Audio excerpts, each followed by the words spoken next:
Heureux de se retrouver, nous commençons la semaine avec l'honorable Mike Mukebai, cadre d'ensemble pour la République. Nous allons parler du pays, de la République démocratique du Congo, tous nos encouragements à nos fauves, les léopards qui arrivent déjà aujourd'hui et à une célébration au niveau du stade des martyrs. Alors Mike Mukebai, je pense que la santé, ça va. Dieu garde ses enfants comme il garde le Congo. Honorable Mike Mukebai, l'actualité est tellement immense et l'actualité est tellement très importante concernant bien sûr l'avenir de ces pays, de la nation. On parle de l'accord cadre des Doha signé entre le gouvernement de la République démocratique du Congo et l'AFC M23. Quelles sont d'abord vos impressions? Non, il n'y a pas d'impression. Doha a échoué. Oh, Doha a échoué, mais c'est clair.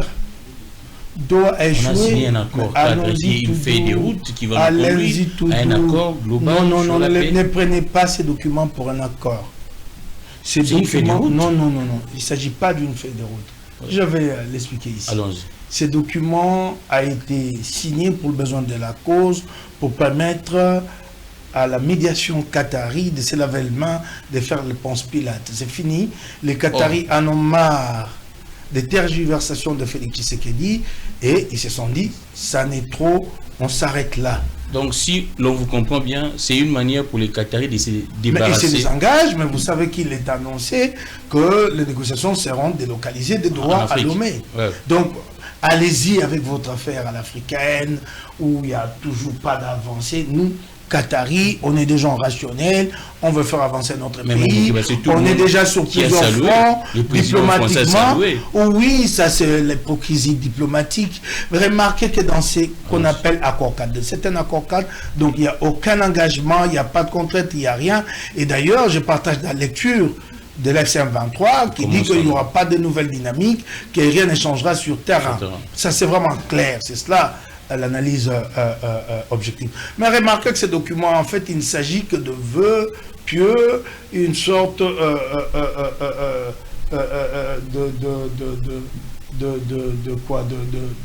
de principes généraux qui sont repris là.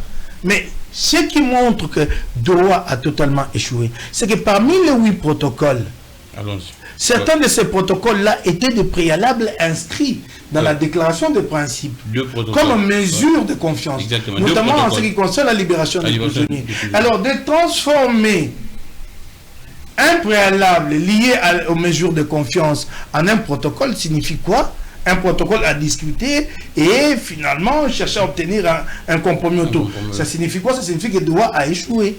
Il n'y a pas eu d'avancée, pas du tout d'avancée à Doha. Il y a plutôt à craindre que les Qataris, oui, il y a à craindre sérieusement quand on a une analyse sérieuse, il y a à craindre la reprise des hostilités avec intensité. Pourquoi? Les Qataris... Les hostilités pourraient répondre dans l'Est. Déjà, ils ont repris ce matin, il y a eu des affrontements assez engagés, sérieux, à Chabunda.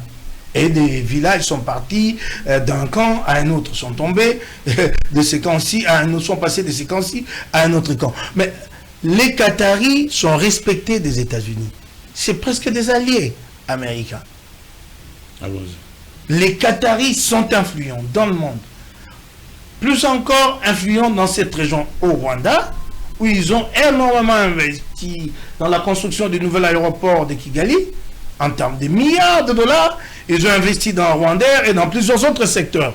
Chez nous, ils entretiennent de très bonnes relations avec les chefs de l'État Félix Tshisekedi. En tout cas, ils étaient impliqués dans le projet raffinerie. Ces bradages qui, heureusement pour nous, n'a pas été matérialisé. Ce bradage qui consistait à financer avec les Qataris la construction d'une raffinerie à Gasabo, au Rwanda, pour raffiner leurs Congolais.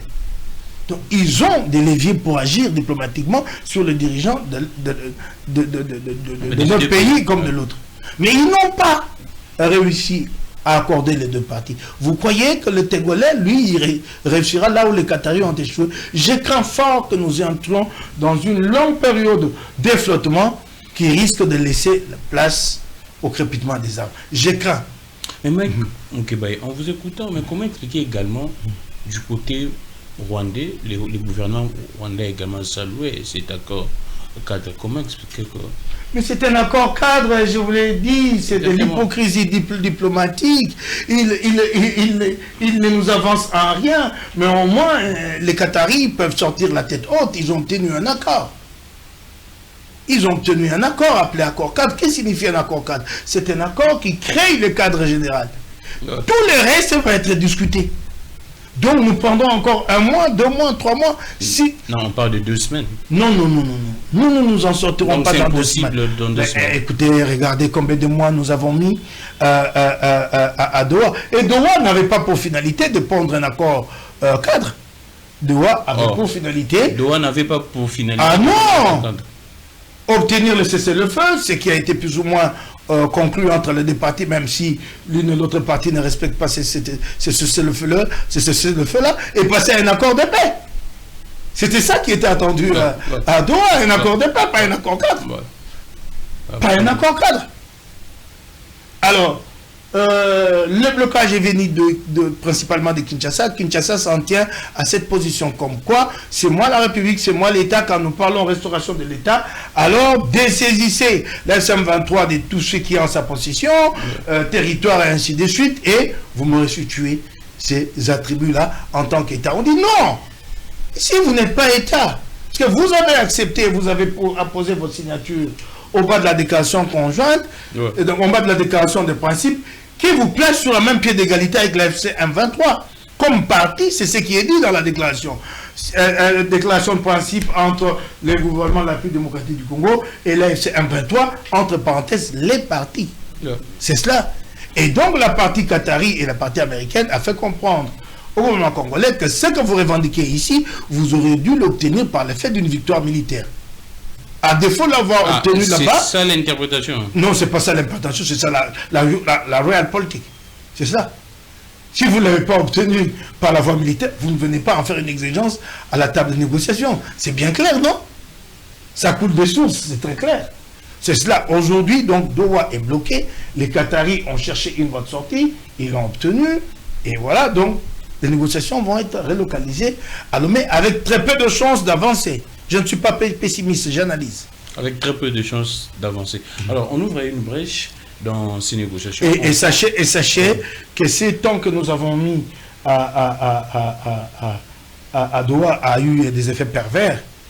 Les effets pervers, c'est qu'il a complètement érodé la confiance entre les partis. Ah, donc... Ouais.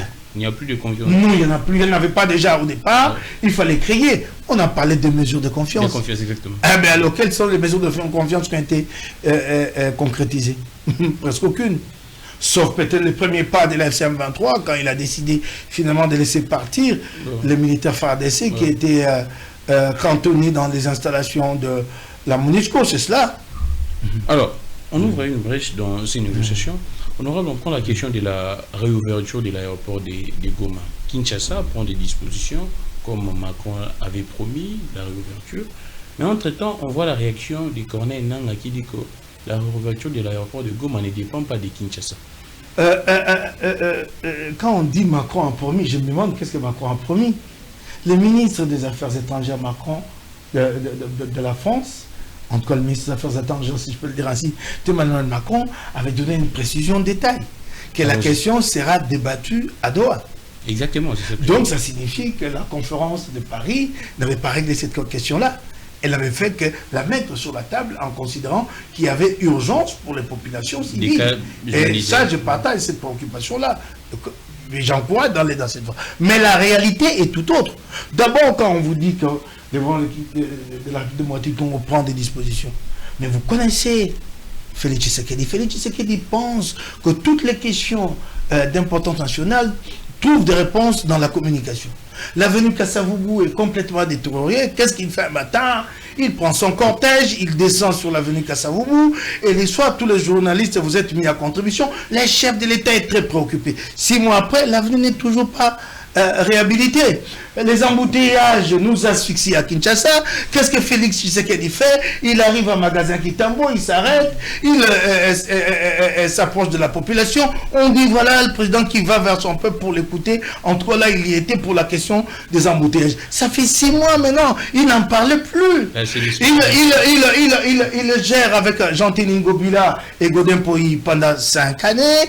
Il finance la ville avec 2 millions de dollars pour l'assainissement sans le moindre suivi par la suite. Ces fonds sont détournés, vont vers les ONG improvisées, confiées à des mains inexpertes, notamment la fondation Godin Poyi. Bon, c'est des dizaines de millions qui auraient dû aujourd'hui au moins aider la ville à avoir du matériel, des équipements pour travailler à l'assainissement. Non, lui, il laisse cet argent comme ça à couler, coulage total, et aujourd'hui, en Conseil des ministres, il s'en prend à son gouvernement pour dégager sa responsabilité. Mais est-ce qu'il peut répondre sur les dizaines de millions qu'il a sortis pour financer l'assainissement pendant 3 ans? C'est cela, Félix Tshisekedi. La com, quelle la com? Et pas de solution au vrai problème des Congolais. Mais cet aéroport est sous contrôle de l'AFC 23. Non, Mike, attendez, non. Si l'aéroport est fermé, c'est parce que le gouvernement de Kinshasa. Attendez. C'est parce que le gouvernement a décidé. Attendez, laissez-moi un peu en paix. C'est ça. Attendez, s'il vous plaît. Quand je parle des questions les plus sérieuses de la République, ne me citez pas quelqu'un à qui on met des paroles dans la bouche qui n'a pas le temps de réfléchir. Moi, je réfléchis. Les frontières. Attendez, Mike. Vous voulez m'opposer un perroquet dans un débat? Si vous avez affaire à un perroquet et vous avez ici de la réflexion, vous voulez maintenant opposer la réflexion au rengaine d'un perroquet. Mais comment? Mais la frontière avec l'Ouganda a-t-elle été ouverte ou pas? Patrick Mouéou, ça vous ne savez pas, vous ne lui posez pas la question? Il parle de l'aéroport, que si elle est fermée, c'est par la volonté de Kinshasa. C'est pourquoi ils n'ont pas décidé aussi de la fermeture de la rapport avec la frontière avec l'Ouganda. L'Ouganda l'a ouverte, non? Alors pourquoi vous ne lui posez pas la question? Est-ce que c'est pour autant qu'ils ont tapé du poing sur la table en se disant on ne peut pas accepter ça d'un allié? L'Ouganda est un allié de la République. L'Ouganda est engagé avec nous dans les opérations conjointes de la mutualisation des forces en Ituri. Pour traquer les ADF. Mais voilà ce qu'il nous fait. Patrick Mouyaya vous a déjà donné son avis, l'avis du gouvernement là-dessus. Il s'est tué dans toutes les langues, non? Cet aéroport est formé du fait de dommages qu'il a subis. Et je ne veux pas aller dans beaucoup d'explications. Je suis très loin de là. Aujourd'hui, cet aéroport, sa ouverture, passe par un compromis entre les parties. C'est lié à toutes les discussions qu'il y a. Il n'y a aucune partie qui peut, à partir d'ici, décider de la ouverture ou de la fermeture de l'aéroport à 2000 km. Vous trouvez ça logique, même aussi? Quand il vous dit ça, Patrick Mouyaya? Je sais que quand vous y allez, vous les ménagez, il y a des questions à ne pas poser, sinon vous pouvez être pris pour le suppôt des ennemis. C'est très compliqué. Et puis il y a les petits coupages à attendre à la fin de la conférence de presse qu'anime Patrick Mouyaya. Il ne faut pas l'énerver. Sinon il ne t'aligne pas à la prochaine conférence. Mais c'est ça la réalité. C'est ça dont je connais la presse. Je connais la presse et je suis direct avec elle. Et j'aimerais bien qu'elle me traite avec la même fermeté. Mike Moukebaï, on doit s'attendre maintenant à l'ouverture. Cet aéroport n'est impliqué dans aucune procédure pour sa réouverture ou sa fermeture. Il est fermé et il est fermé. C'est tout. Et puis, il y a la communication de Kinshasa, la propagande habituelle pour entretenir les faucons et tous les autres, là, comment on les appelle encore? Moi, je ne veux pas les dénigrer. Mais tous les autres, là, c'est cela, c'est juste de la communication. Je vous l'ai dit ici, Tshisekedi est passé, maître dans l'art de tout porter, de tout faire passer pour de la communication. L'avenue Kassavoubou, la réhabilitation est déjà terminée. On va parler. Les embouteillages. Mais depuis que le chef d'État s'est montré préoccupé et il a arrêté son cortège à Magasin Kitambo, Patrick Mouyaya a fait des pages entières sur les réseaux sociaux. Mais depuis, quelle est la situation des embouteillages à Kinshasa?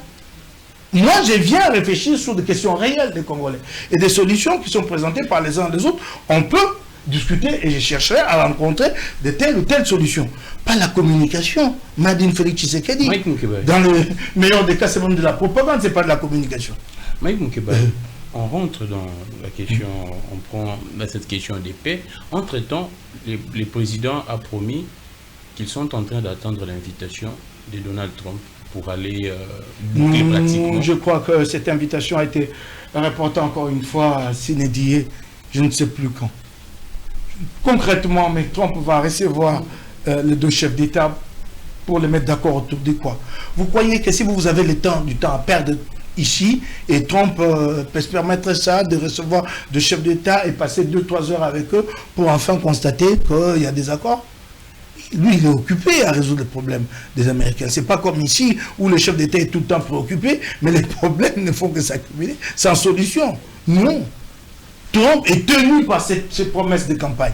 Il est tenu. Ici, vous et moi, est-ce que fait Tshisekedi est tenu par ces promesses de campagne? Nullement, aucunement. Mais et qu'est-ce qui explique également que Donald Trump, dans tous ses discours, il évoquera qu'il a résolu la question dans l'Est du Congo? Ah, mais qu'est-ce que vous voulez? Il a obtenu un accord de paix entre les deux pays. Mais il n'y a pas de paix. Oui, mais lui, il a obtenu un accord de paix et diplomatiquement, pour lui, c'est un point marqué. C'est un point marqué diplomatiquement. Le reste, alors, si les Congolais continuent à mourir et que les troupes rwandaises, vous les avez acceptées sur le sol congolais sous le couvert de l'expression pudique de lever des mesures défensives, n'en a que foutre. Hein. Il a déjà trop de problèmes chez lui. Hein. Il y a trop de problèmes chez lui. Trop. Et il n'a toujours pas de réponse. Regardez là, je n'ai pas suivi les dernières informations. Les États-Unis sont en plein shutdown. Les fonctionnaires ne sont pas payés, c'est des sérieux problèmes. Il y en a qui se sont mis à la cantine populaire pour manger au quotidien, vous vous rendez compte? C'est des sérieux problèmes aux États-Unis. Alors résolvez les vôtres. Non, vous avez, l'habitude d'aller pleurnicher partout et vous ne résolvez rien. Vous avez de l'argent à dépenser, à donner au FC Barcelone, ainsi de suite, alors que le pays traverse des moments très difficile que nous avons à nous serrer la ceinture. On va aller chercher des investisseurs là où on n'a pas investi un seul franc pour obtenir 1 mégawatt d'électricité. Les investisseurs vont venir investir où? Ici, dans le noir, où il n'y a pas du courant. Dites-moi un peu. Est-ce que vous avez du courant en permanence? Hein? Même ceux qui sont à Gombe ici. Nous sommes à la lisière de Gombe. Ceux qui sont à Gombe ici connaissent des coupures. J'ai vu là une promesse du DG, le directeur Jean Lasnel, comme quoi qu'il va prendre des dispositions pour assurer la fourniture de manière permanente. Il va prendre permanent du courant dans la commune de Gombe. Ah, Gombe est préoccupé, c'est la République, donc eux, ceux de Gombe, ils vont avoir du courant permanent. Mais même alors, il les fera comment? Parce que le premier problème, c'est que la quantité de courant qui arrive à Kinshasa est insuffisante. Et Félix Tshisekedi nous a nourri que de promesses, notamment sa fameuse centrale photovoltaïque, dont pas un seul mégawatt d'ajout depuis qu'il est en responsabilité. Ça, c'est le premier problème. Deuxième problème, le circuit de distribution est défectueux. Il faut le changer. Et là, on intervient de manière ponctuelle. Quand un disjoncteur est défectueux là-bas, on va le remplacer par un autre. Les fils, les câbles qui transmettent le courant, vous les voyez dénudés et au risque de tuer nos populations. C'est cela, il va faire comment le DG? Mais Mike, Moukebaï, qu'est-ce que la population doit retenir finalement dans ce qui se passe dans ces négociations? Vous dites que les négociations sont pratiquement bloquées. Les gouvernements ont dit que ça évolue mieux, mais que la population se positionne où? Vos électeurs? Est-ce que vous pouvez, est-ce qu'il se trouve encore des Congolais, à part les partisans, les courtisans de Félix Tshisekedi, est-ce qu'il se trouve encore des Congolais qui considèrent la parole de Félix Tshisekedi? Quand il dit les choses pour se rétracter, attendez, oui, je comprends la parole du chef de l'État, c'est quand même un chef de l'État, mais quand on voit cette prise de parole publique, combien de fois est-il revenu sur ce qu'il avait dit lui-même? Et puis, écoutez, vous êtes journaliste. On vous présente une position. Vous la confrontez à la réalité. Je vous ai donné ici des détails précis. Comment voulez-vous entretenir de l'optimisme, se projeter pour un règlement rapide du conflit, quand vous constatez que des questions qui étaient au départ présentées comme des préalables, des mesures de confiance, n'ont pas trouvé de solution et que finalement, on en fait 1 ou 2 de 8 protocoles à négocier à Lomé. C'est clair, donc nous n'avons pas évolué. d'un seul pas, c'est vraiment clair.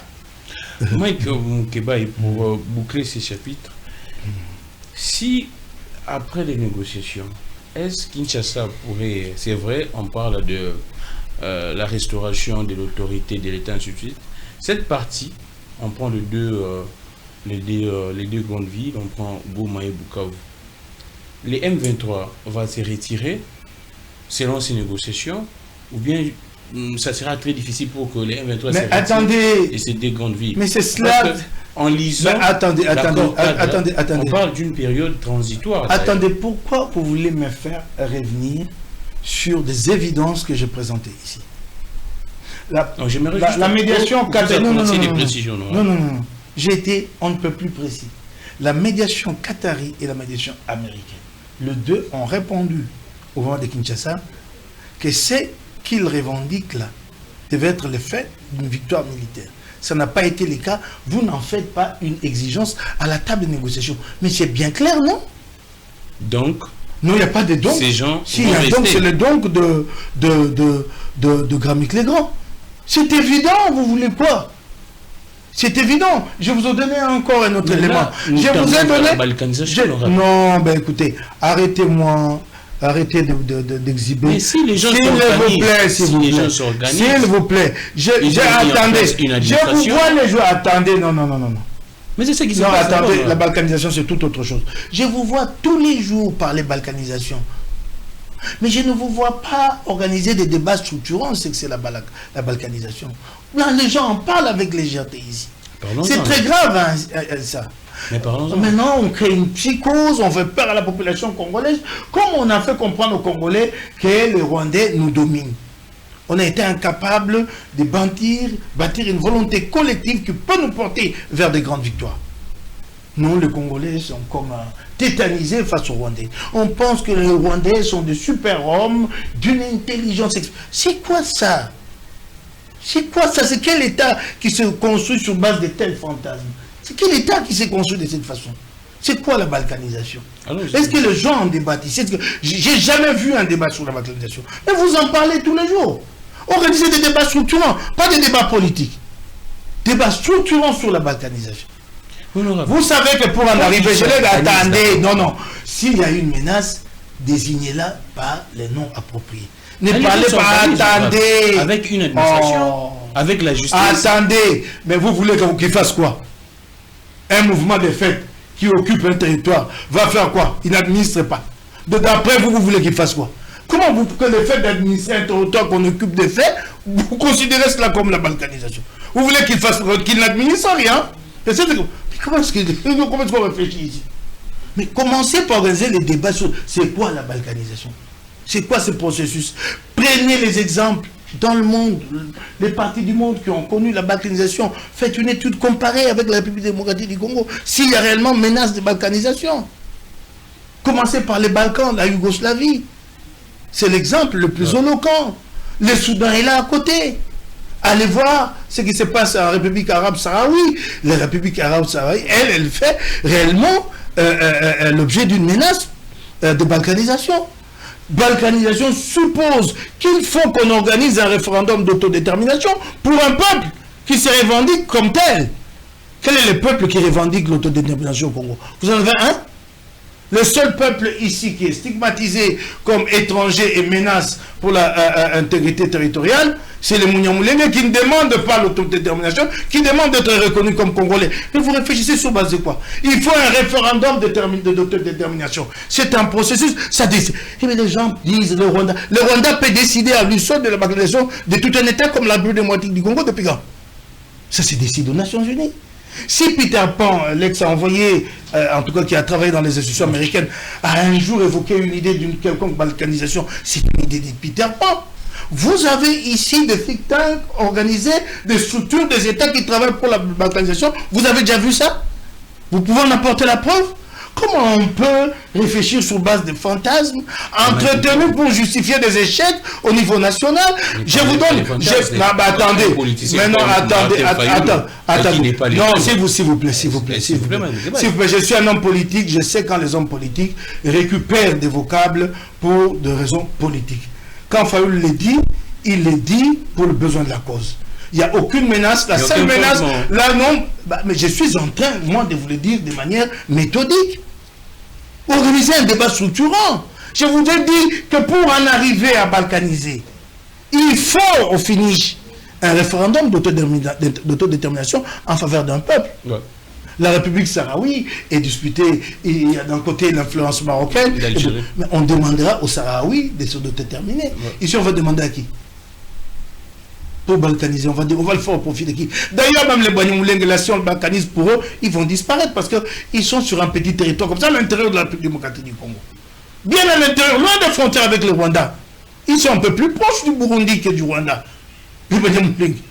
Ils sont dans la partie sud du Kivu, c'est dans le sud Kivu. C'est après le plateau, on verra ça après, on verra. Il faut aller dans le haut plateau pour aller le retrouver là-bas. Les frères d'Azarias à Rouberois. Eh bien ici, alors, on part sur cette base-là pour réfléchir. Alors, quand les premiers sont biaisés, vous arrivez à quelle conclusion? Et c'est cela le problème. Et ça, Fayoulou vous amène là-dedans et vous le suivez. La seule menace ici qui existe, c'est la menace des faillites de l'État chez nous. Le Rwanda, le Rwanda profite de la faillite de l'État. Depuis toujours. Et cette faillite de l'État ne s'arrête pas qu'elle face à nous et le Rwanda. Comment vous expliquez la présence de troupes ougandaises? Et là, il n'y a pas de menace de balkanisation? Les terroristes d'ADEF font la loi dans les touristes. Nous sommes incapables de répondre à cette menace-là. Vous trouvez que c'est moins grave que l'occupation par la FCM23? Les Mebondo, des groupes inorganisés, j'ai dit, qui ne connaissent pas le métier d'armes, qui déstabilisent tout un État depuis 2 ans, depuis 3 ans. Le problème, c'est la faillite de l'État. Et les pêcheurs en trouble en profitent. Et ceux qui arrivent en responsabilité ne veulent pas réhabiliter l'État. Ils ne veulent pas. Ils ne veulent pas avoir une justice indépendante, sinon les premiers à passer devant les juges, ils passent leur temps à détruire la République, à s'enrichir. Et alors, là, maintenant, là, ils inversent les responsabilités.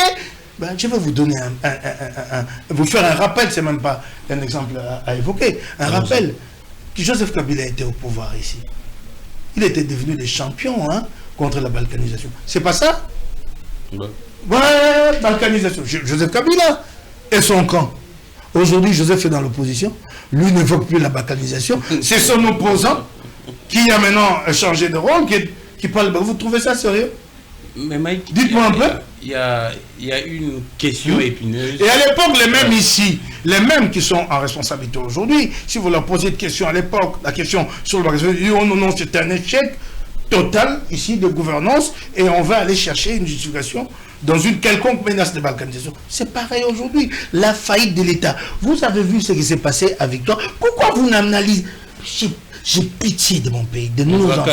Pourquoi vous n'analysez pas le fait pour vous-même diagnostiquer et savoir d'abord établir votre responsabilité? Dans tout ce qui nous arrive, la faute c'est toujours l'autre. Vous avez vu ce qui s'est passé avec les braquages d'Honorine, Porsche? Les unités de l'armée, de la police sont venues là en total désordre. Juste pour une petite menace comme ça. On a amené même la police militaire. Elle est venue faire quoi? Et puis finalement, c'est elle qui a versé dans les violations sur le corps. Elle était venue faire quoi, la police? Vous ne vous interrogez pas. Nous avons été incapables de voir une unité spécialisée comme ça se passe dans les pays organisés. Une unité spécialisée. Ça, en une telle opération, c'est une unité spécialisée de la police avec 30-40 hommes. Commandé par un sous-officier. Là, on a vu même un général faire le déplacement sur le terrain. Pourquoi? Pour conduire quoi? Parce que les unités étaient mixtes. Il allait commander lesquelles unités. Il est venu d'ailleurs en tenue de ville, tenue de police, mais tenue de ville. Tenue de ville, chemise bleue de la police. Non, attendez, ça ne vous interroge pas ce qui s'est passé là? Et nous avons passé toute une journée à suivre des lives en direct. Et par la suite, il n'y a eu qu'un seul braqueur qui a été arrêté, Honorine.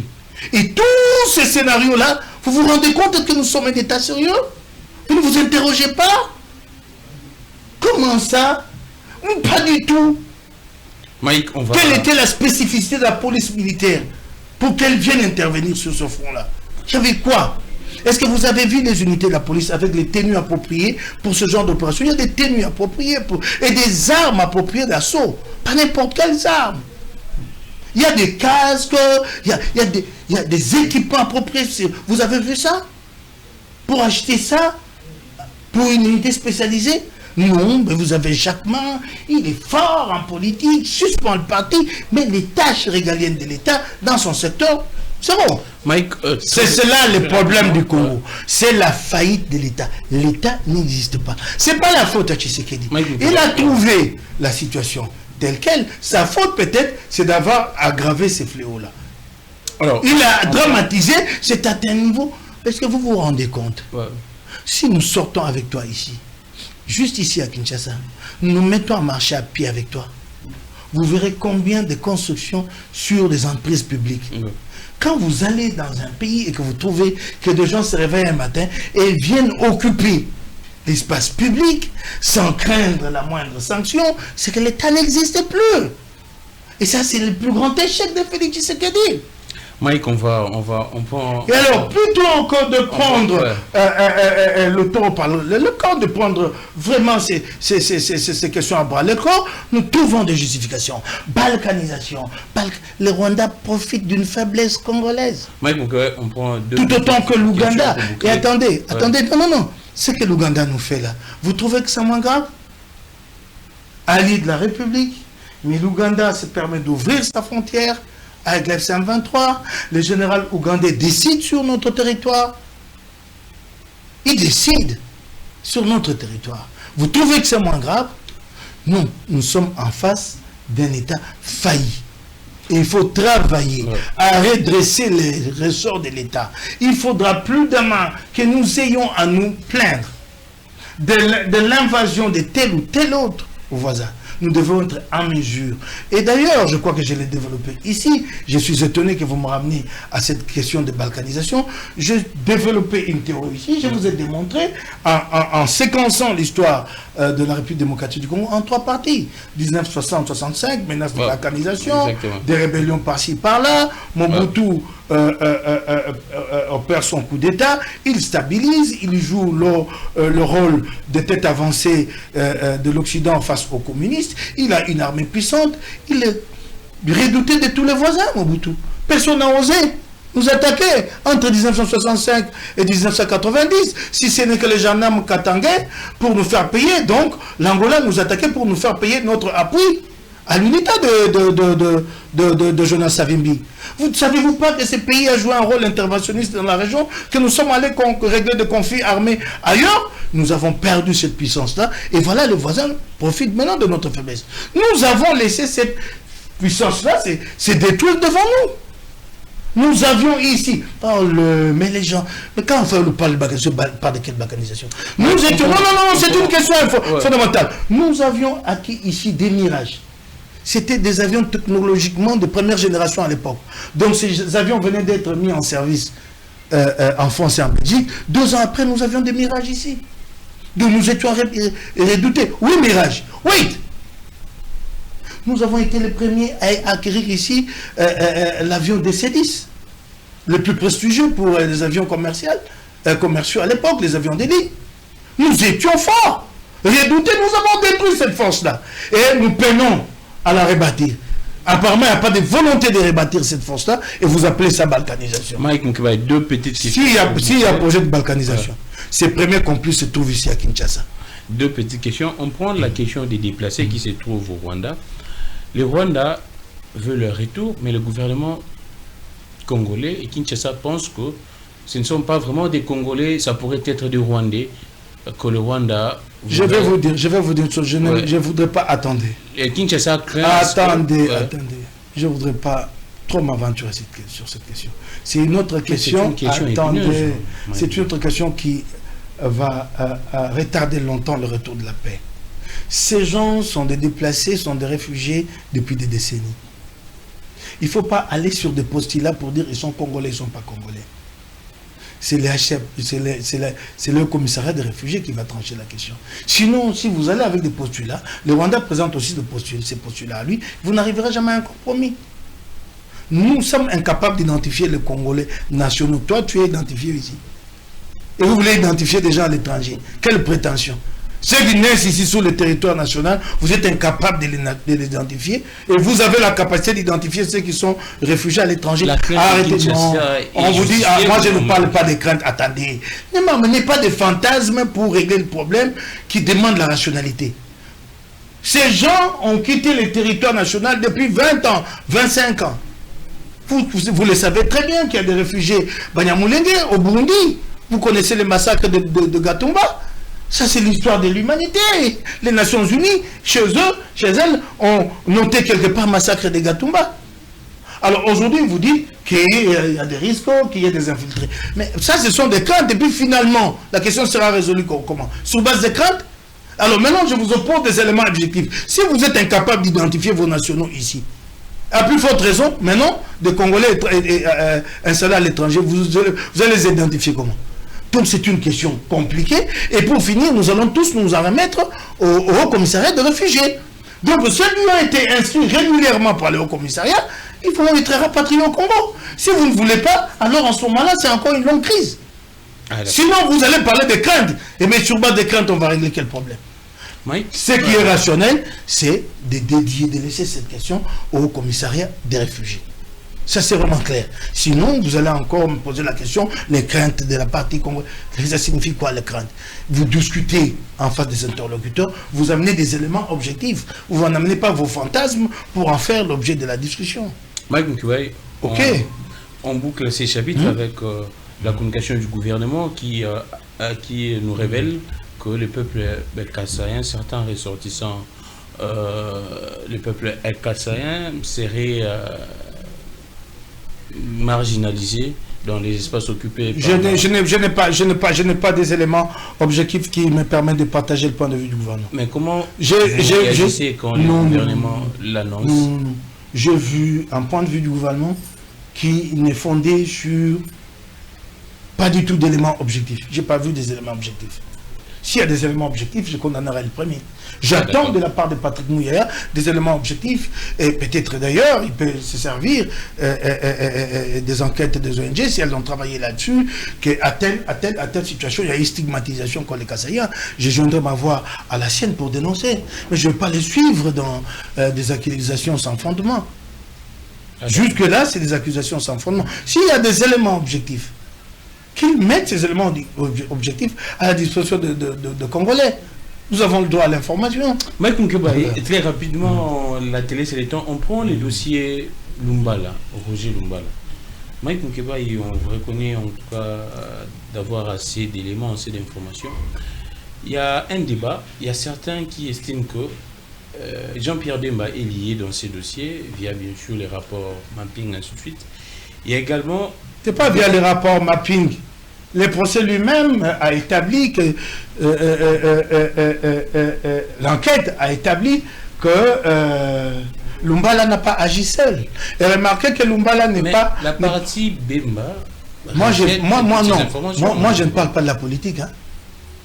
Je parle d'une question judiciaire. Donc je ne vais pas écouter, prêter attention à l'opinion de la partie Bemba. Il y a eu des faits. Il y a des avocats. Il y a eu des faits à charge de Lumbala. À l'époque, il y a eu confrontation entre la rébellion du MLC via Lumbala, parce que Lumbala n'avait pas d'hommes, Lumbala n'avait pas la logistique, donc il a recouru au MLC, et le MLC qui l'a aidé dans des affrontements entre lui interposé, mais en réalité les MLC et les troupes de Moussa Nyamwisi. En fait, la discorde, elle n'opposait pas Lumbala à Moussa Nyamwisi. Alors les journalistes restituaient les faits.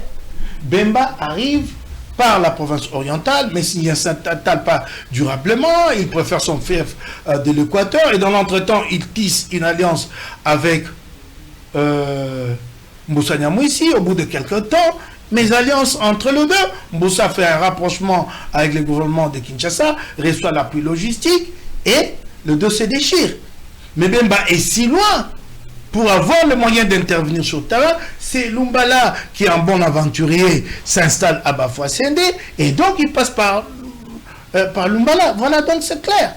Et Lumbala est poursuivi pour complicité des crimes contre l'humanité, pas pour crime, complicité. Donc, ça suppose qu'il n'a pas agi seul. Complicité, donc avec d'autres, lesquels? Donc, les noms... Bon, ok, et non seulement complicité pour crime contre l'humanité, mais aussi pour association des malfaiteurs. Donc, il est en association avec les autres. C'est cela. Et quand vous voyez les faits, et lui-même, mais attendez, le procès va vous permettre.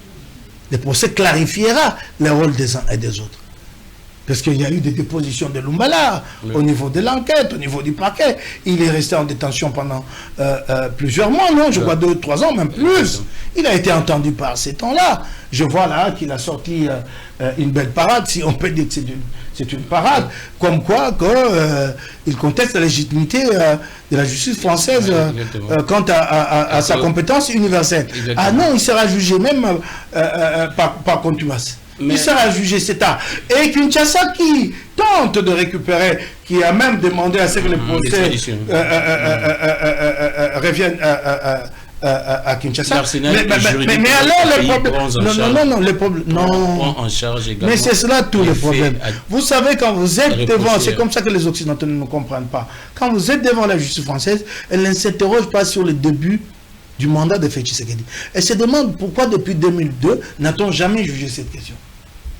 Et si nous l'avions jugé, la justice française ne pouvait pas s'en saisir. C'est ça le principe.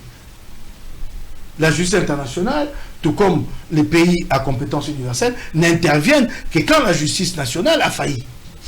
Pourquoi ne l'avons pas fait? Ne l'avons-nous pas fait depuis 2002-2003?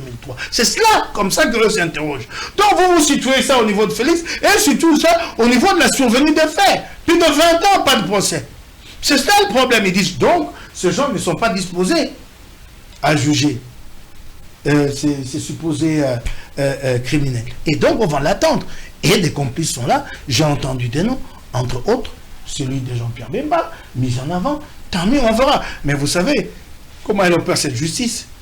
Elle n'avait jamais levé le moindre voile avant de mettre la main sur Lumbala. Qui savait qu'il y avait un mandat d'arrêt contre Lumbala? Il allait retourner en France. Il a la double nationalité, Lumbala. Il est franco-congolais ou congolo-français. Et puis un matin, il a été pris. C'est comme d'autres, ils seront pris. Mais il y en a même d'autres qui ont pris des dispositions qui ne mettent plus le pied en Occident depuis plusieurs années. Alors pourquoi vous voulez que je cite des noms? Ils ont pris des dispositions eux-mêmes, hein. Mais puis après, ils vous donnent des avis ici. Donc, dans ces dossiers, il y a plusieurs noms. Là, Mais on dit qu'il est poursuivi pour association de malfaiteurs. Complicité de crimes contre l'humanité. Donc c'est un bande, non? En tout cas, à deux au moins. Sinon, en bande organisée. Déjà, à deux, c'est une bande organisée. Donc c'est cela.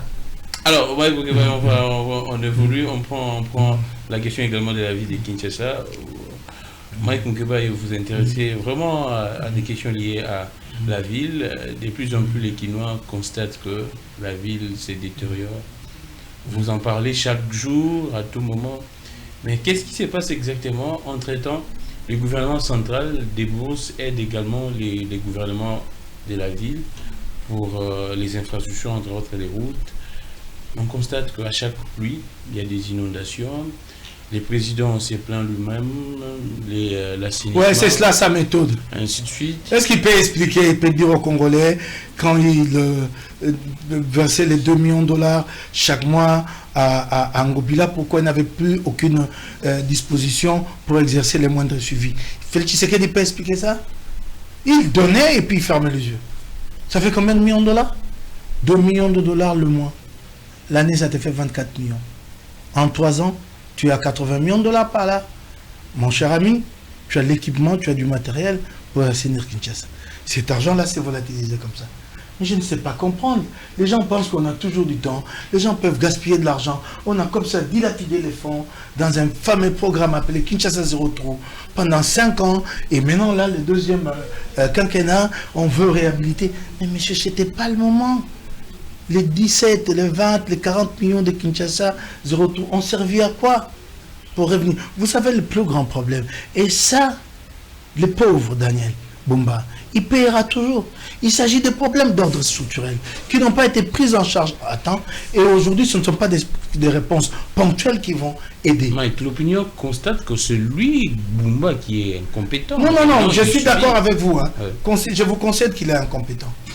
Je vous le concède parce que vous ne voulez pas prendre le mal par la racine. Vous chargez Bumba, je vous le concède. Mais imaginez une ville qui depuis 10 ans, 20 ans, n'a pas connu de curage, des caniveaux, des rivières, pas de balisage, du fleuve. Et vous vous imaginez qu'en une année, un gouverneur peut arriver et réaliser des miracles. C'est cela la grande question. C'est que nous ne sommes pas conscients de ce qu'est le développement. Nous pensons que le développement, on peut comme ça prendre un claquement de doigts, de les faire venir à la ville. Non, attendez. Quand j'ai été... Attends, oui, mais c'est justement, j'ai été autant dur. Les 5 années, qu'est-ce que Félix Tshisekedi a vu faire avec son gouverneur? C'est que vous vivez aujourd'hui. Mais ce sont les résultats des 5 années de Gabéji, plus des années de Gabéji d'André Kimbuta. C'est cela. Vous voulez quoi? C'est comme ça que j'ai été autant dur et qu'aujourd'hui, je me rends compte qu'il s'agit de problèmes structurels, d'ordre structurel, qui n'ont pas été pris en charge à temps, mais nous allons encore pleurer pendant longtemps. C'est clair. Nous allons encore pleurer. Mais vous croyez que maintenant, pour déboucher les caniveaux à Kinshasa, ça va vous prendre 6 mois, et encore que la ville n'a pas le moyen à cet effet. Et encore que chaque fois que la ville veut créer des taxes, par exemple la taxe emballage, il y a dispute avec le gouvernement central qui dit non, ne créez pas cette taxe-là, alors que la ville a besoin de ces taxes-là pour renflouer ses caisses. Il y a bien des problèmes à régler au niveau des compétences entre la ville et le gouvernement central. Mais ce n'est pas dans les 6 mois. Nous allons encore pleurer à Kinshasa chaque fois qu'il pleuvra. Je constate que des problèmes d'ordre structurel demandent des réponses structurelles. Et ça n'a pas été trouvé depuis 10 ans, 5 ans. On demande à Bumba de trouver ces réponses-là dans une année. Ben, tant mieux. Je vois qu'il s'y emploie, qu'il tente. Mais moi, je ne suis pas si naïf que ça pour penser que les problèmes d'ordre structurel vont trouver des réponses tout de suite là. Ce sont des problèmes de fond qui n'ont pas été posés, qui n'ont pas connu des débuts de solutions, qui n'ont pas connu de solutions, et nous en sommes là. Donc, il faut encore situer ça dans le temps. C'est vraiment clair. Je vous donne un exemple. Ngobila, c'est quoi? C'est ça le problème, et c'est pourquoi je suis très dur envers vous les journalistes. Parce qu'en fait, des questions, de débats structurants, il n'en est jamais question. Par exemple, aujourd'hui, la question de l'assainissement. Vous vous imaginez que quand Ngobila arrive à l'hôtel de ville, il trouve que Kinshasa est doté d'un centre d'enfouissement. Si je demande aux journalistes congolais, qu'en est-il de ces centres d'enfouissement? Très peu d'entre eux me donneront la réponse. Il arrive, il trouve un centre d'enfouissement là-bas en passant, vers Plaza là-bas. Qu'est-ce qu'il en fait? Il les laisse à l'abandon. Alors comment voulez-vous dégager les immondices dans une ville qui n'a aucun centre d'enfouissement? Bon, c'est vrai maintenant, qui sait, Daniel Bumba est en train de passer à une solution, plutôt que d'un centre d'enfouissement, que ce soit quelque chose pour recycler ces immondices-là. Tant mieux s'il y arrive, on verra. Mais Ngobila arrive, il trouve un centre d'enfouissement, il les laisse à l'abandon. Qu'est-ce qui se passe? C'est les ponts à traverser pour atteindre le centre d'enfouissement qui connaît un effondrement. Pour 60 000 $, il n'y a pas. On laisse les ponts s'écrouler complètement, alors qu'on a 3 000 $ à payer à 30-35 députés provinciaux de la ville de Kinshasa, comme ça, à titre gracieux, chaque mois pendant tous les mandats. C'était d'abord 2 000 au début du mandat, avec FCC Cash. Quand l'Union sacrée arrive, on augmente l'enveloppe, 3 000. Ça vous fait combien d'argent chaque mois qui a été déboursé comme ça pour entretenir des députés provinciaux? Est-ce que vous faites ces débats-là? Est-ce que vous posez des questions à qui des droits sur ces questions-là? Il laisse alors donc ces centres-là, par la suite, être envahis par les riverains. Et comme on n'y déverse plus les déchets, les riverains se disent, ah, on a oublié ces centres, et ils se polient. Bravo à la dame, ici, vous l'appelez encore, ministre des Affaires foncières. Bandoboa, bravo, que c'est elle qui a récupéré le centre pour les remettre à la disposition de la ville. À ça, vous n'en parlez pas beaucoup. Donc, il arrive, il laisse ces centres-là d'enfouissement mourir. Vous voulez maintenant alors pour trouver la destination finale des immondices. Quand on aura tout, c'est comme ça que je l'ai dit sur un plateau de télé, quelqu'un m'a pris pour un fou. J'applaudissais les gens qui jetaient les immondices dans la rue sous la pluie. Non, je le disais par ironie. Mais vous voulez... Je vais vous poser des questions. Maintenant, vous jetez vos ordures ménagères chez vous à la maison. Quand vous payez les types qui passent là, les tireurs de pouce-pouce, vous savez où il va jeter ça. Vous fermez les yeux, non? Vous pouvez dire aux Congolais où il va jeter ça. Vous ne voulez même pas vous interroger. C'est cela le Congolais. Et puis quand les gens jettent dans la rue, vous les condamnez. Mais sous et alors, il y avait des décharges. Non, il y avait des décharges, ça on appelle des stations de transit. Exactement. Mais il y avait la destination finale, oui. Les stations de transit, Ngobila les a tous détruites. Et qu'est-ce qu'on fait maintenant? On va jeter depuis Ngobila, on jette les émonitions. Dans les érosions. Vous voyez ce que nous préparons pour les années à venir? Et même Ngobila a développé. Qui d'entre vous s'est scandalisé quand Ngobila a dit au micro de Sango Mokonzi que pourquoi nous ne ferons pas comme nos mamans à l'époque? Qui d'entre vous s'est scandalisé? Vous êtes tous tués, la presse. Comme toute la presse à l'époque, quasiment toute la presse était alignée. Qui s'est scandalisé de ces propos-là du gouvernement? Vous n'avez jamais entendu ces propos-là? Et je vous cite l'émission avec Israël Mouton. Non, j'ai pensé que le matin, Ngobila allait avoir de toutes les couleurs, de faire des pas mûrs de la part des presse. Montus, bouche cousue, toute la presse. Et maintenant, quelques années plus tard, vous en faites un problème. Mais c'est cela notre inconscience. C'est cela le problème. La question d'assainissement. Il y a Ngobila arrive, il trouve une régie. Vous savez qu'il y a une régie ici d'assainissement. C'est elle qui a l'expertise pour faire le travail. Raskin. Elle a l'expertise, elle a des hommes. Mais ces pauvres gens, ils sont impayés. Depuis Kimbuta, est-ce que vous en faites une préoccupation? Vous faites des reportages sur la situation de Raskin? Quand Ngobila arrive, plutôt que de réhabiliter Raskin et de donner des moyens à Raskin, non, il crée des brigades. Vous multipliez des structures. C'est pour aider à l'accomplissement de la tâche ou vous tuez carrément le travail. En management, quand vous multipliez des structures, vous tuez. Et Raskin représente quoi aujourd'hui? Est-ce que vous vous interrogez sur Raskin? Raskin dispose de quel matériel? Presque pas. Ngobila a amené ici des engins roulants. Ils sont où ces engins? Vous les journalistes, est-ce qu'une seule fois, vous vous êtes préoccupé de savoir ce qu'il en était advenu à ces engins-là? Il a amené même des petits véhicules comme ça à vitres, des balayeurs, des trottoirs, qui n'ont jamais roulé. Mais à l'inauguration, vous étiez tous là-bas. À $100, tout le monde a écrit « Oh, Ngobila va balayer la ville de Kinshasa ». 6 mois après, aucun de ces engins-là ne roulait. Il n'y avait plus des articles à faire. Les gens s'étaient passés à autre chose. On est tous tenus par les tubes. Les problèmes des Congolais, nous sommes tenus par les tubes. Non, Grammy, tant que nous serons tenus par les types digestifs. Moi-même, je suis tenu par les types digestifs. Hein, et je l'avoue. Tant que nous serons tous tenus par les tubes digestifs, c'est qu'on n'avancera pas. Mike, vous étiez député de la ville de Kinshasa, Ngobila. Est-ce les engins que Bumba nous a présentés, ces véhicules-là d'assainissement, c'était acquis sous Ngobila? Non, comment vous allez me poser la question? Ça, vous ne pouvez pas en tant que journaliste me poser la question. Ça, il s'agit de l'information.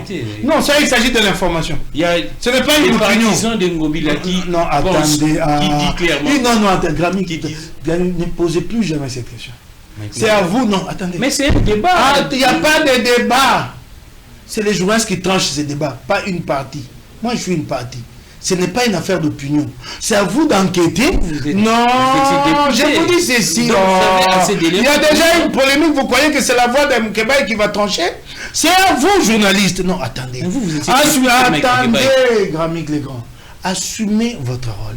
Attendez, assumez votre rôle de journaliste. C'est comme moi j'ai vécu ça, j'étais malheureux. À chaque fois que j'étais sur un plateau télé, dans un studio radio, on me pose la question quel est l'état d'avancement des travaux des Zando. Mais Zando c'est à côté. Comment les journalistes vont poser la question à Moukébaï puisqu'il est député? Mais vous, journalistes, vous ne vous rendez pas sur le lieu. C'est cela votre rôle. C'est à vous. Il s'agit de faire, d'enquêter et de dire faux ou vrai.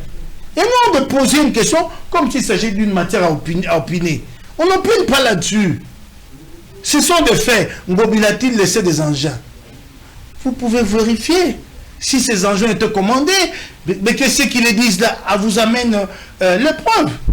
Quand est-ce que les engins ont été commandés? Mais ce que je sais, c'est que les engins qui sont arrivés sous Ngobila n'ont jamais roulé.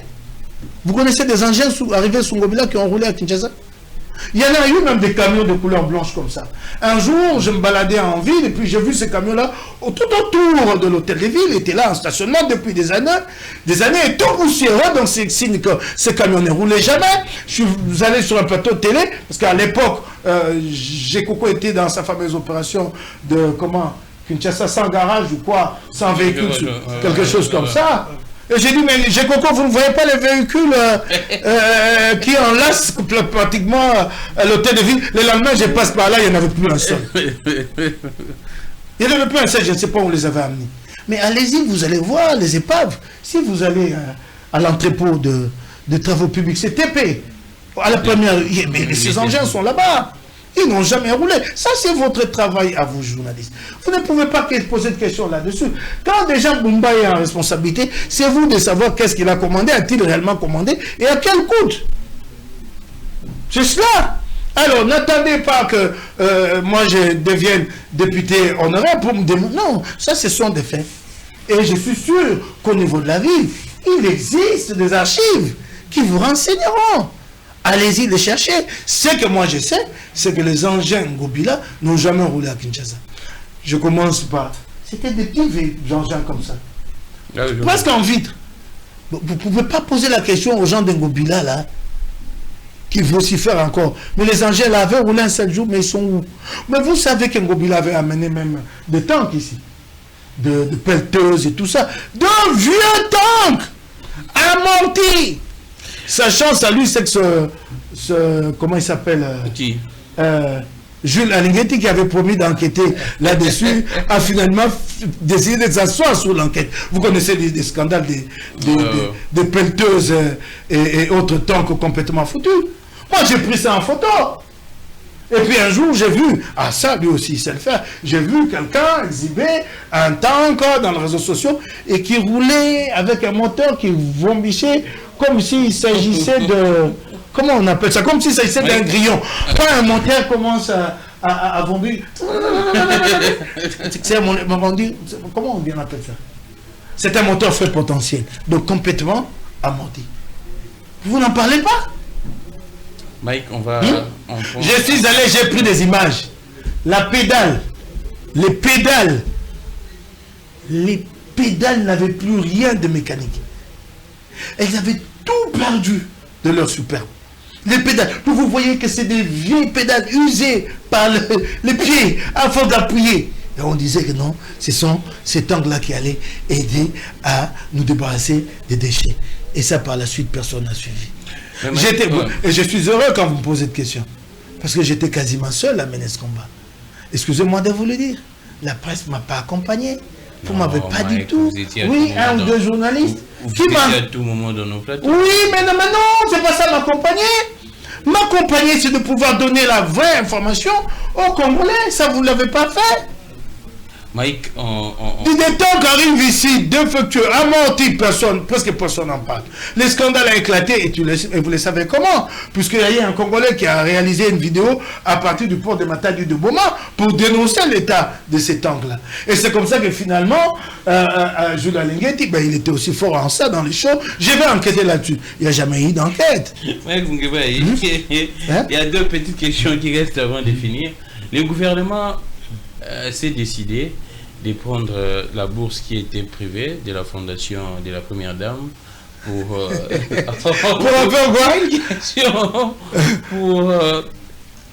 la bourse, la rendre à une question, c'est-à-dire que la bourse soit prise en charge par le gouvernement. Non, vous voulez m'expliquer quoi?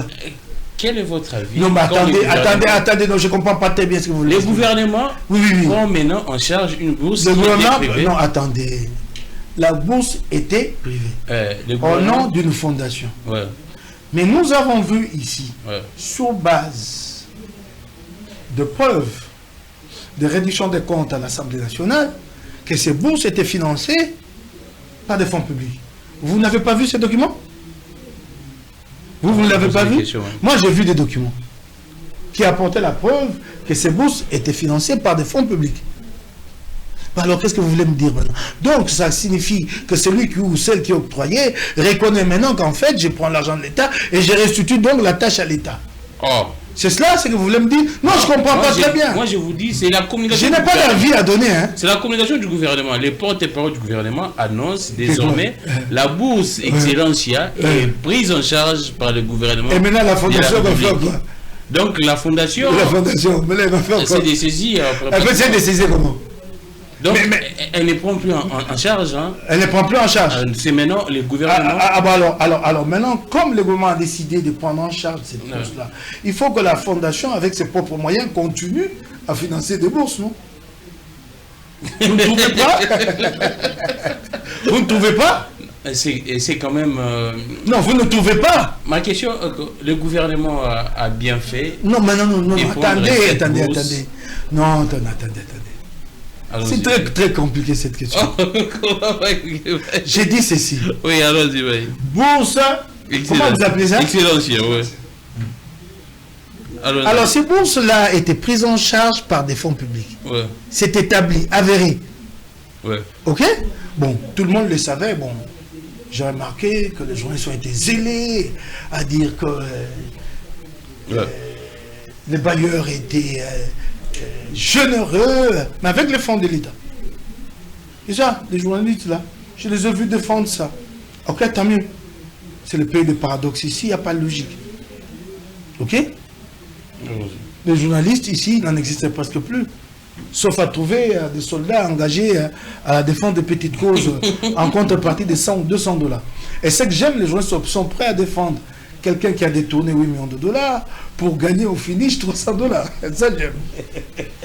Bon, alors, finalement, le gouvernement de la République se rend compte que non, mais écoutez, je dois quand même essayer de rétablir l'ordre dans mes affaires. Je reprends cette bourse et donc je reconnais que j'ai toujours... D'abord, c'est une reconnaissance que c'est le gouvernement qui a toujours financé. Non, et maintenant, reconnaissance, le gouvernement actuellement, là, maintenant... Alors, le gouvernement, moi, je ne le savais même pas, et vous me l'apprenez, donc. Et donc, maintenant, le gouvernement dit...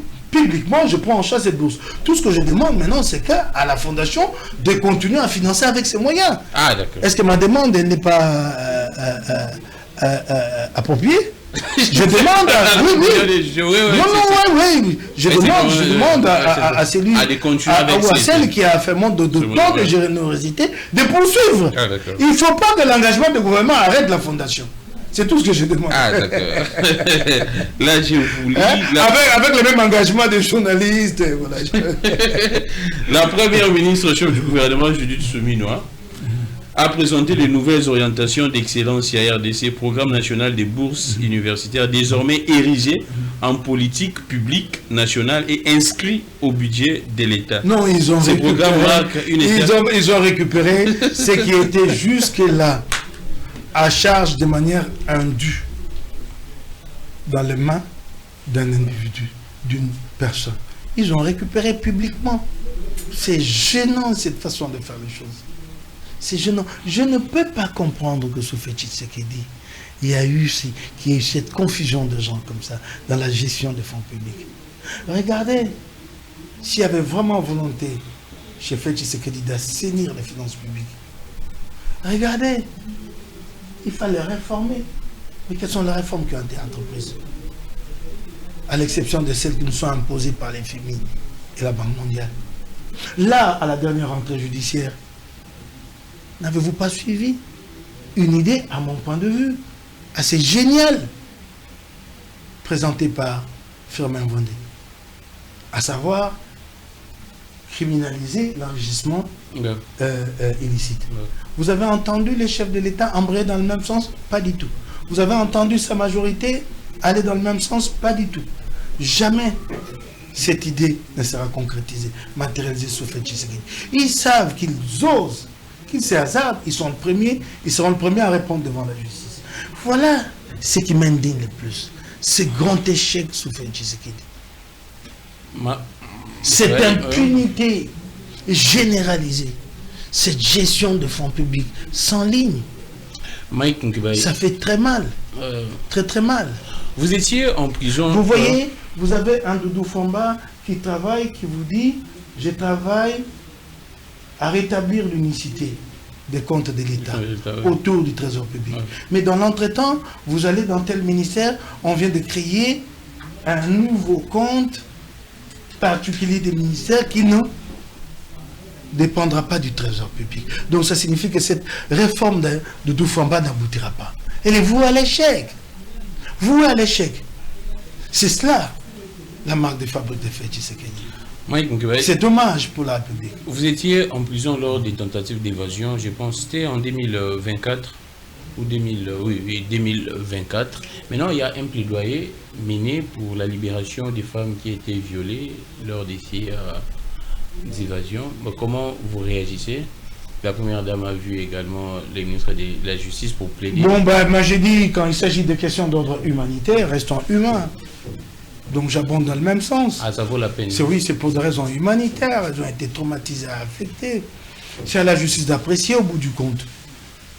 Parce qu'il s'agit de délinquantes qui ont été condamnées à des peines d'emprisonnement. Bon, là, il leur est arrivé un malheur alors qu'elles étaient sous la responsabilité de l'État. Si l'État peut se montrer clément envers eux, je ne vois pas d'inconvénient. Là, je peux dire, j'encourage la première dame. Et quand elle pose des actes qui participent à la consolidation de la dignité humaine, je ne peux qu'approuver. C'est comme les bourses, si ça venait d'un portefeuille privé, j'aurais approuvé. Mais Mike, on doit toujours faire des plaidoyers ou bien le gouvernement doit agir par lui-même, c'est-à-dire que c'est un cas qui est... Bon, ça arrive toujours à un moment d'inattention de la part d'un gouvernement et puis un plaidoyer. Ça arrive, ça peut arriver. Ah, parce que souvent, ceux qui sont en responsabilité restent rigides, ne voient les choses que sur le plan des principes. Ah, elles sont condamnées, elles doivent purger leur peine, mais on peut les interpeller. Ah, d'accord. Si elles ont une ouïe attentive, on dit eh non, il y a quand même une dimension humanitaire, d'ordre humain à prendre en compte. C'est normal, ça s'est fait de plaidoyer par tout le monde. C'est pas la première fois. Là-dessus, je suis d'accord avec avec Denis Nyakero. Ces femmes doivent être prises en charge par les gouvernements après. Si les gouvernements peuvent le faire, tant mieux, mais si elle peut aller jusqu'à l'étape de la prise en charge. Ce que je lui reproche, par exemple, moi, c'est que moi, j'ai plaidé longtemps, j'ai élevé la voix en la citant en normand à intervenir. Elle n'a rien fait. Dans quel cas? J'ai porté les cas d'un enfant qui a été volé avec ses parents sur des plateaux. Elle est restée insensible, puisque je suis opposant. Non, ce n'est pas... Non, je vous jure, ça m'a beaucoup affecté, hein, son indifférence. Face à une famille qui s'est fait voler un enfant, j'ai amené les parents, le 2, sur le plateau de télé. Ouais, et au départ, j'ai appris que son cabinet était prêt à entreprendre quelque chose, parce que j'avais mis beaucoup de journalistes dans le coup. Son cabinet, sa fondation avait même pris des contacts avec ces journalistes-là. Je m'étais dit, tiens, moi, je ne veux pas être placé au centre de cette affaire. Ce n'est pas Moukébaï, en fait.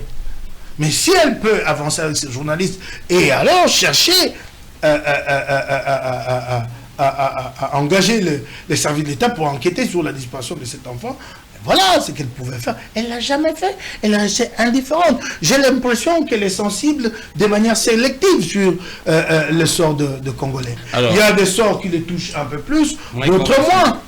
On finit avec votre parti politique Ensemble pour la République. La régie, vous nous accordez et puis, je lui renouvelle ma demande. Ah, d'accord. Ce cas n'a jamais été résolu à ce jour.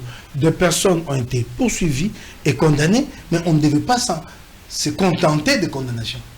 Ah, d'accord. On devait, sur base de déposition du procès qui a été organisé, aller plus loin et rechercher l'enfant volé. Et donc, je renouvelle cette interpellation à son endroit. Ça ne demande pas de prendre contact avec la personne de Moukébaï, de craindre que demain on dise que Moukébaï en a profité pour faire un rapprochement. Les parents de l'enfant sont en vie. S'il y a une réelle volonté d'agir, leur adresse, moi je pourrais vous la communiquer.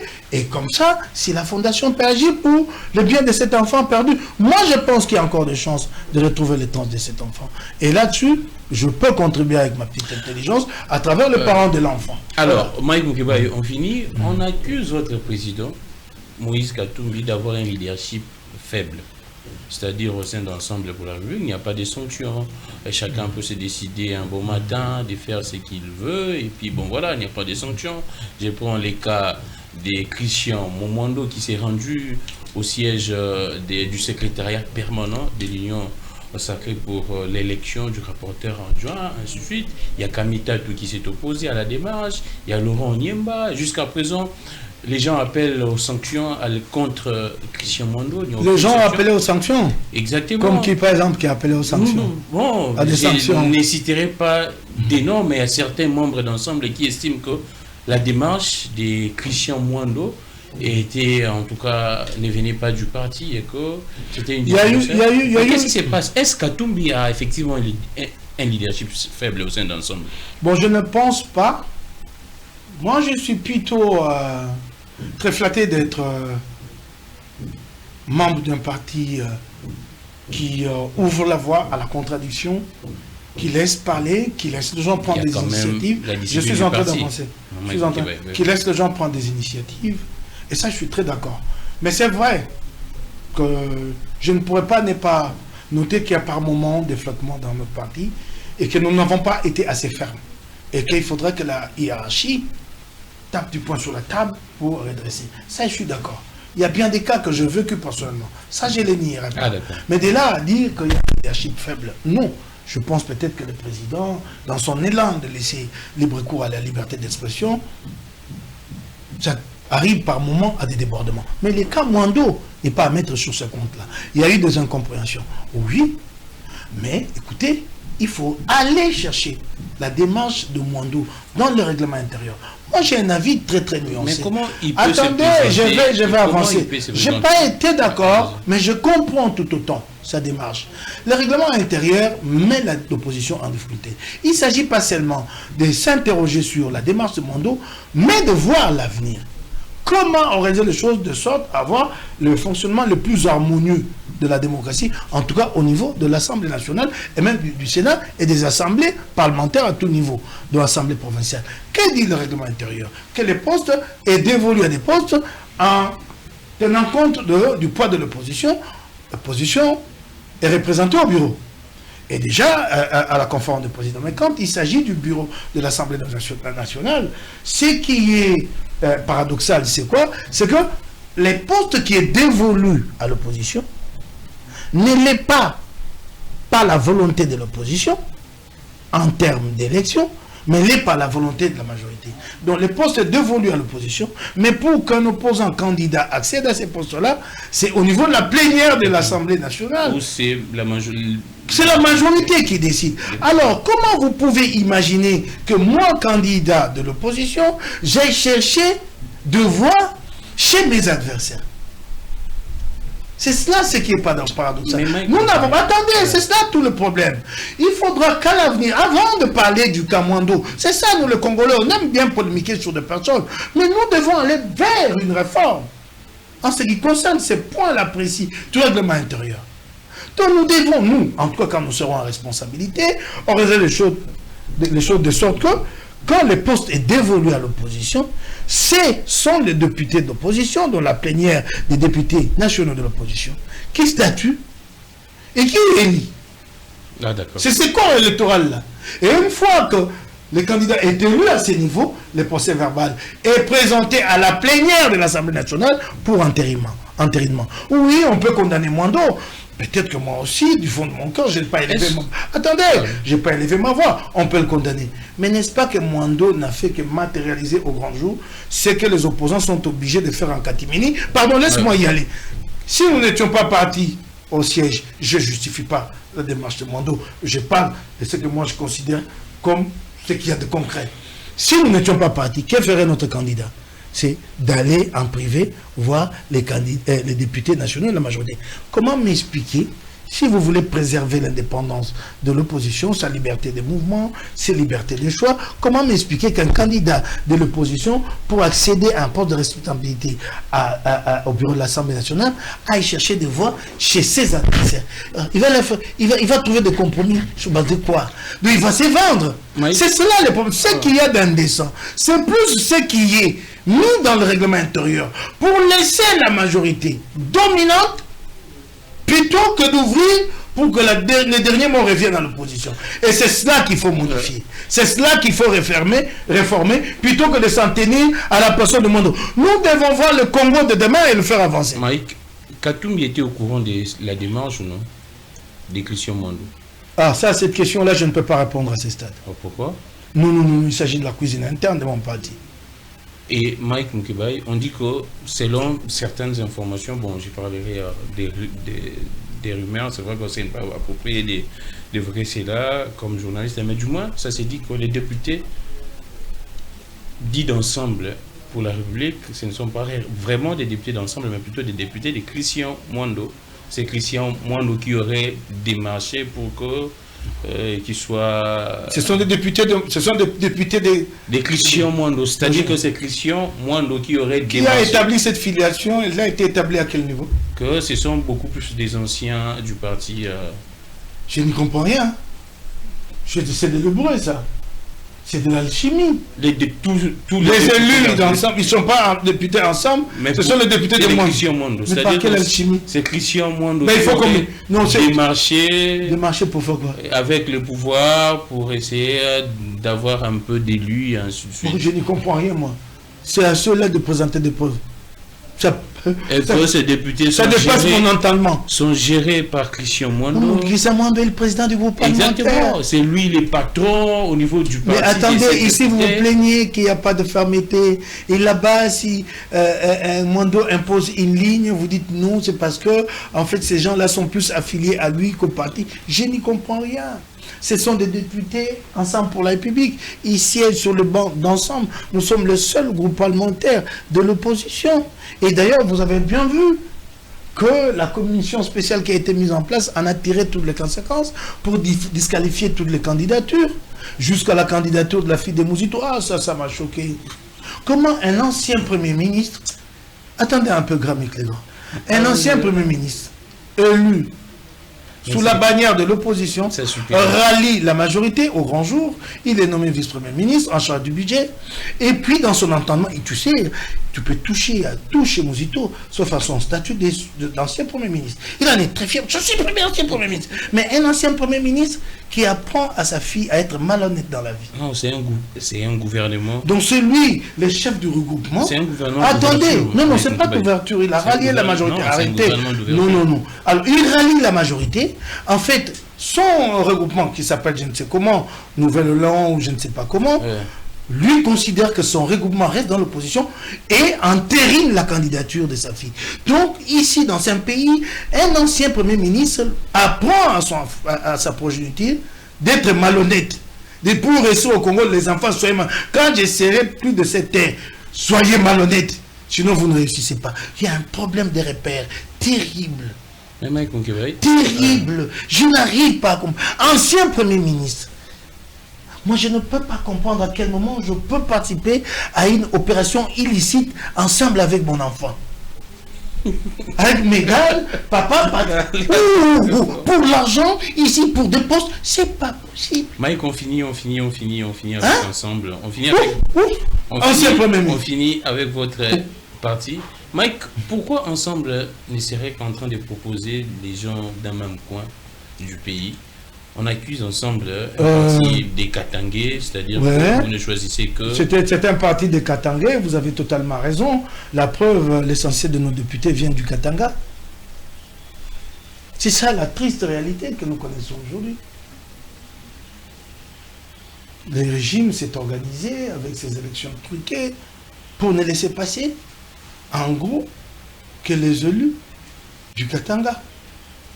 Et alors, comment voulez-vous pas que cela se ressente dans la répartition des postes au niveau de l'Assemblée nationale? Ça se ressent. Il y a Christelle qui est... Attendez, vous voulez encore me faire... Je suis en train de me plaindre des attitudes, de la duplicité d'un dirigeant qui encourage son enfant à être malhonnête sur la place publique. Il ne s'en gêne pas. Vous me parlez... Vous, attendez. Qui constate... Attendez. Apprenons à être honnête.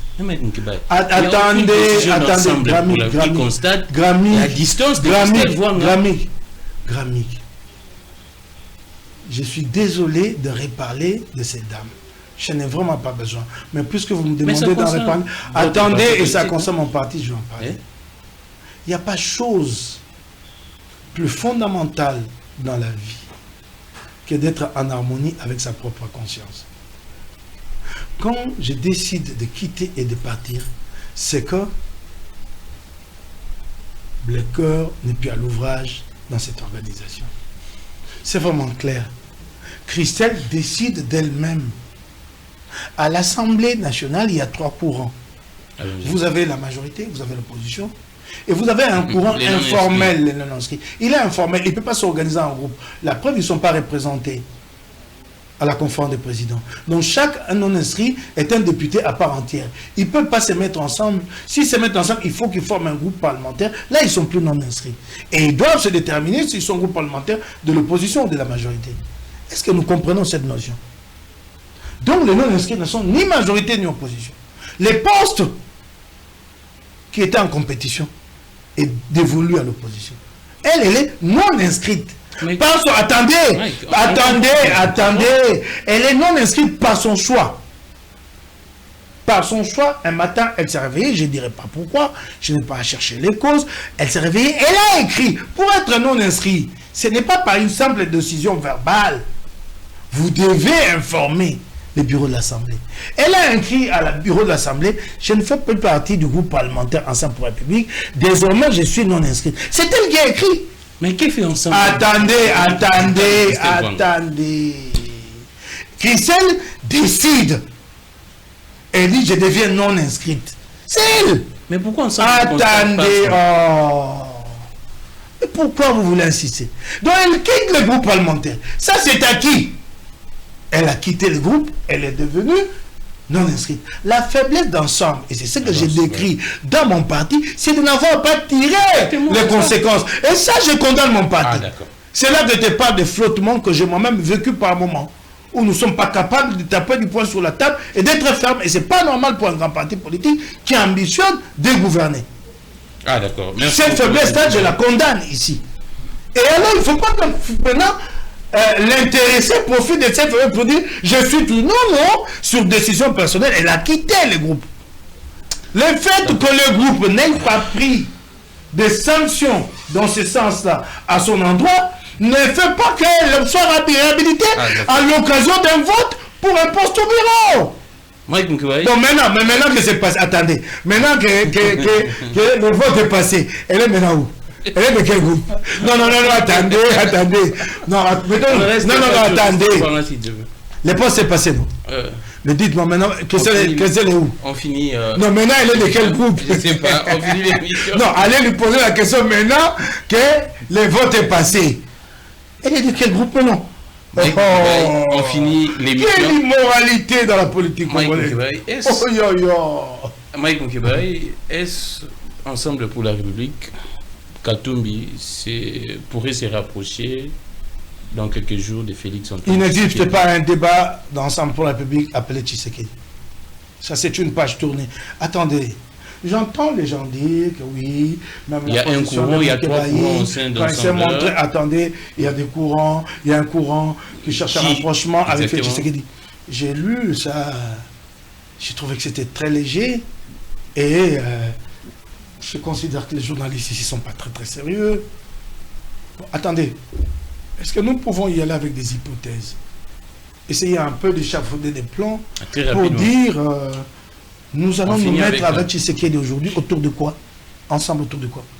Dites-moi un peu, qu'est-ce que nous pouvons projeter avec lui? Le pays est suspendu à une crise, lui-même l'essaie, même s'il fait semblant. Tant que cette crise n'est pas résolue, le pays ne sera pas gouverné. Et quand Ensemble n'a plus d'assises dans l'opposition... Non, attendez. Nous préférons encore disparaître dans l'opposition. Viendra un moment où nous allons répondre. Parlez de disparition. Ah d'accord. Nous sommes en préparé. Oui, nous connaissons. Mais nous l'avons dit à notre conclave de Bruxelles qu'il faut relancer le parti. Donc nous reconnaissons que nous traversons une période de flottement. Nous sommes à ce objectif pour faire un diagnostic et proposer des remèdes. Ce que nous avons fait à Bruxelles, nous allons nous y mettre maintenant. Mais vous nous parlez d'un rapprochement. Autour de quoi? Pour nous projeter sur quoi? Est-ce que vous pouvez être un peu réfléchi, vous qui passez votre temps à faire courir ces bruits-là? Autour de quoi? Dites-nous. On est assez intelligent pour comprendre que le pays connaît une crise. Il faut mettre fin à la guerre et ensuite impliquer le maximum d'acteurs pour un dialogue. Qu'est-ce que Tshisekedi a encore à offrir? Plus rien. sauf à débaucher s'il y a des gens qui sont intéressés, qui peuvent y aller. Et puis en plus, nous sommes, nous, chat échaudés. C'est que nous avons vécu avec lui. Le manque de respect pour le partenaire, le débauchage dans le rang de ses propres alliés. Il a débauché chez nous. Mohindo Zangui, Lutundola. Et regardez ce qu'il fait de son principal allié Caméré. Il s'en amuse comme ça, comme un bâton. Des fois, il élève, des fois, il va en prison. Et puis il l'humilie. Vous croyez que c'est avec cet homme, tel homme, que vous pouvez bâtir une alliance et construire le Congo? Oh, nous avons compris, c'est qu'il est. On n'est pas si naïf que ça.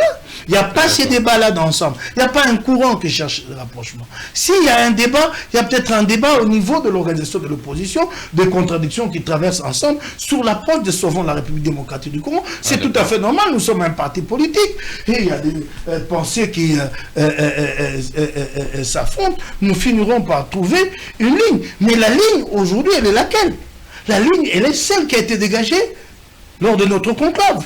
Et nous portons cette ligne-là en tant que grand parti d'opposition.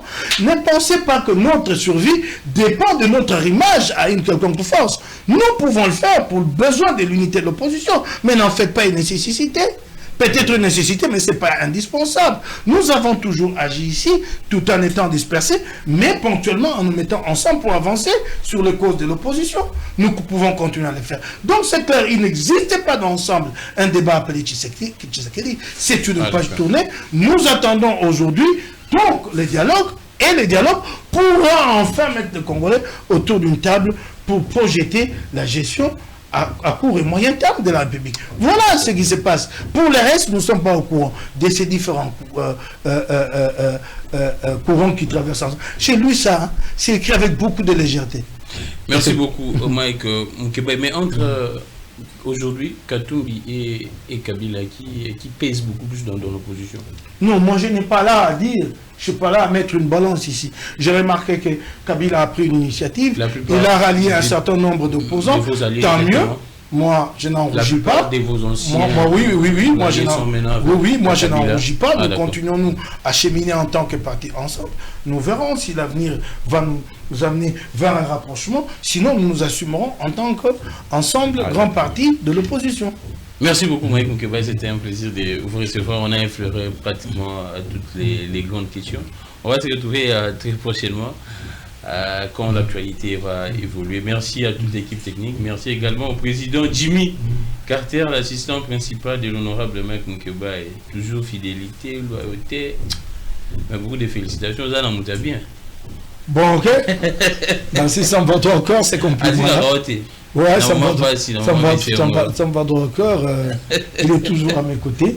Ça ne peut que me flatter, tout autant que mon épouse qui m'a toujours accompagné, que j'ai toujours l'habitude d'appeler femme sans épices. Mais c'est que bon, hein, quand je dis pas un Libanais comme ça, elle augmente la quantité de viande servie à toi. Colo, ton chéri, tes amis. Femme sans épices. Ça n'est fini pour aujourd'hui. Que les dieux de toutes les inspirations continuent de nous inspirer et de vous inspirer également. Au revoir.